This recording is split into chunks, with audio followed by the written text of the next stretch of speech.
মুখ্যমন্ত্ৰীৰ নিৰ্দেশত দিনে নিশাই চলিছে বংকল কৃষি বান্ধৰ চিগা অংশৰ মেৰামতি 15 আগষ্টৰ ভিতৰত সম্পূৰ্ণ কৰিব মেৰামতিৰ কাম নেঘেৰিটিং বংকল মাথাউৰিৰ 30 কিলোমিটাৰ সবলীকৰণ প্ৰকল্প নিৰ্মাণৰ প্ৰস্তাৱ চৰকাৰক দাখিল যোৱা 1 জুলাইত ব্ৰহ্মপুত্ৰৰ বানত ছিঙিছিল বংকল কৃষি বান্ধৰ এটা অংশ বান্ধটো চিগাৰ 24 ঘণ্টাৰ পাছত স্বয়ং মুখ্যমন্ত্ৰীগৰাকীয়ে বংকলৰ চিগা কৃষি বান্ধটো পৰিদৰ্শন কৰি কয় কম দিনৰ ভিতৰতে বান্ধটো মেৰামতি কৰিব বুলি বানাক্ৰান্ত ৰাইজক প্ৰতিশ্ৰুতি দিয়ে আৰু ইয়াৰ যাৱতীয় ব্যৱস্থা গ্ৰহণ কৰিবলৈ বিভাগৰ বিষয়াসকলক কঠোৰ নিৰ্দেশ দিয়ে মুখ্যমন্ত্ৰীৰ নিৰ্দেশ মতে ব্ৰহ্মপুত্ৰৰ জলপৃষ্ঠ হ্ৰাস পোৱাৰ লগে লগে সংশ্লিষ্ট বিভাগটোৱে জিঅ' বেগ আৰু জিঅ' টিউবৰ সংমিশ্ৰিত পদ্ধতিৰে মেৰামতিৰ কাম আৰম্ভ কৰে আৰু এই ক্ষেত্ৰত জলসম্পদ বিভাগৰ গোলাঘাট সংমণ্ডলৰ কাৰ্যবাহী অভিযন্তা ৰাজেশ বৰুৱাৰ নিজা তত্ত্বাৱধানত দ্ৰুতগতি চলি আছে নিৰ্মাণ কাৰ্য মঙলবাৰে কাৰ্যবাহী অভিযন্তা ৰাজেশ বৰুৱাই বান্ধটোৰ মেৰামতিৰ কাম নিৰীক্ষণ কৰি থকাৰ সময়তে অগ্ৰগতিৰ বুজ লৈ মহুৰামুখ প্ৰেছ ক্লাবৰ এটা সাংবাদিকৰ দলে কাম হৈছেগৈ জিঅ' বেগ ডাম্পিং চলি আছে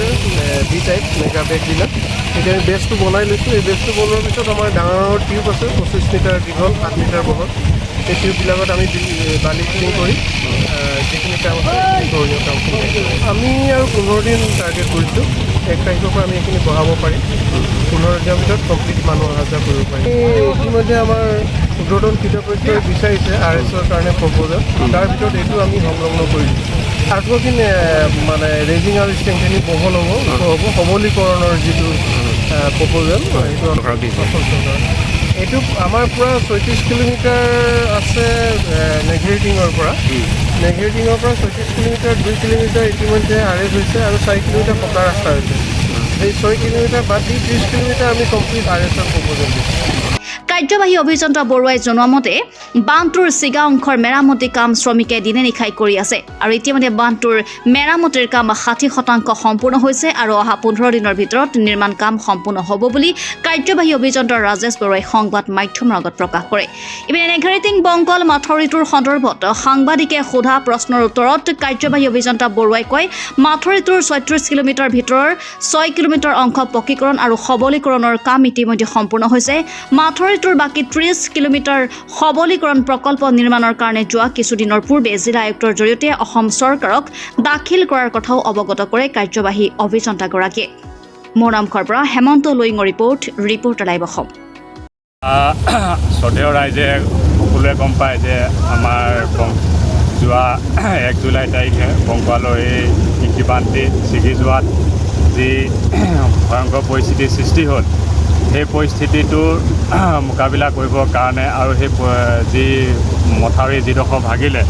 সেই ভগাডোখৰ মেৰামতিৰ কাৰণে আমাৰ জলসম্পদ বিভাগে যথেষ্ট তৎপৰতাৰে যোৱা 1 জুলাই তাৰিখৰ পৰাই কাম চলাই আহিছে আমি আপোনালোকে দেখিবলৈ পাইছে ইয়াত আমি যুদ্ধকালীন প্ৰচেষ্টাৰে এই ভঙা মথাউৰিডোখৰ মেৰামতিৰ কাৰণে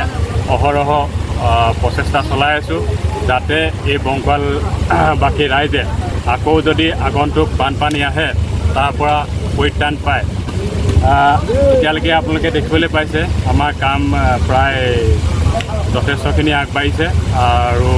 কাম প্ৰায় আমাৰ শেষ পৰ্যায়ত উপনীত হৈছে বুলি ক'ব পাৰি আৰু আপোনালোকে দেখিবলৈ পাইছে যে আমি মথাউৰিটো প্ৰায় পানীৰ লেভেললৈকে তলৰ অংশ আজি জোৰা দিবলৈ সক্ষম হৈছোঁ আৰু আমি